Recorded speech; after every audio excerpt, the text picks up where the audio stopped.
The first breath of spring has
and a thin cut ran along his jaw.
anger. "We're farmers, not soldiers." Elias didn't answer. He couldn't. His mind churned with the image of those tracks, the deep grooves leading inexorably toward them. He'd known, somehow, that they were a warning. Now the truth was here, spoken aloud, and it was worse than he'd feared. That night, the blacksmith's forge burned brighter than Elias had ever seen, a beacon against the encroaching dark. The bellows wheezed like a dying man as Garrick and the other village men took turns hammering at blades, arrowheads, anything that could kill or maim. Sparks flew with each strike, brief and furious, illuminating the sweat-streaked faces of men who'd spent their lives shaping plows, not weapons. Elias crouched in the shadows by the woodpile, shadow a warm, solid presence at his side. He watched his father work, the way Garrick's muscles corded with each strike, the way sweat carved paths through the soot on his face, the way his hands moved with a precision Elias had always admired. This was the man who had taught him to whittle toy boats from pine scraps,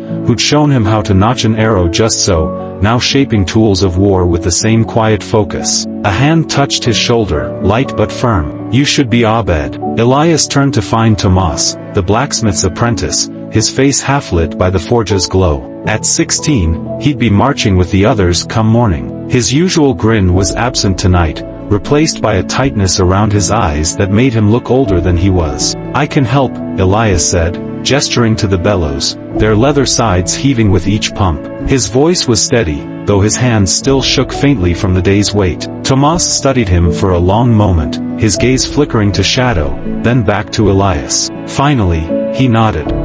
"We'll need strong arms tonight." "Come on, then." For hours, Elias worked in silence, feeding the ravenous fire with split logs while the men shaped their grim tools. The heat blistered his cheeks, turning his skin tight and raw. The smoke stung his eyes until tears blurred his vision, but he welcomed the pain. It kept him from thinking about tomorrow, about the march, the battle, the chance that his father might not come back. Near midnight, Garrick finally set down his hammer, the clang echoing into stillness. He wiped his brow with a rag, then pulled Elias aside, into the relative quiet behind the forge where the air was cooler and the stars peeked through the haze. Up close, his father smelled of sweat and hot metal, a scent that clung to Elias's earliest memories. "Listen to me," Garrick said, gripping his shoulders with hands still warm from the forge. "When we're gone." "I know," Elias interrupted, the words spilling out too fast. "Check the snares daily. Help mother with the goats. Keep the firewood dry. I'll manage." Garrick shook him gently, his grip tightening. "No, that's not." His voice broke, a rare crack in his steady demeanor. He pulled Elias into a crushing embrace, his breath hot against his son's ear. "Stay alive," he whispered into his hair, the words rough with emotion. "However you must.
strength stopped him as he slipped outside, shadow trailing silently behind. Dawn came too soon, a pale streak of light bleeding over the eastern ridge. The village square had transformed overnight. Where children usually played